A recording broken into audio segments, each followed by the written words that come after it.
An eternal mistake in the oil and gas business is believing some current trend will last forever. The ruinous mistake is betting money on it. Most people know an oil and gas boom is underway in North America. Fewer probably know part of it already has fizzled. The boom, of course, relates to development of unconventional resources. Natural gas is the fizzling part. Gas deliverability has overshot demand, depressing price.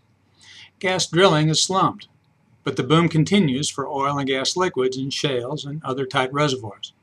Oil activity is so hot that someone not looking closely at shifts behind robust drilling numbers might not realize how chilly gas work has become. None of this will last forever. Cheap gas will expand existing markets and open new ones and become less cheap as demand rises. Oil drilling will subside as competition for services, supplies, and people makes costs intolerable. If the price of crude suddenly drops, the reversal will be painfully swift. Anyone smirking at the suggestion of a crude price slump hasn't worked in the oil business long enough to respect its mean streak.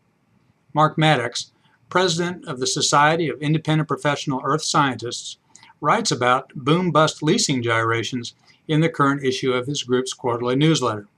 In booming areas, more acreage is being leased than can be processed during primary lease terms, writes Maddox of Midland. He adds, as the speculators run to the next play, the market distortions tend to readjust. In the first quarter of 2010, leases in an area where he was working sold for more than $700 an acre. In a sale of state leases in the same area last November, nearby leases sold for $12 an acre.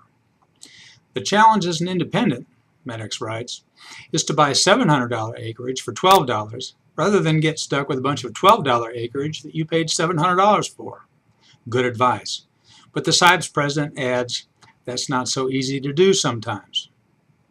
I'm Bob Tippie, editor of Oil and Gas Journal, and that's the editor's perspective for March 30, 2012.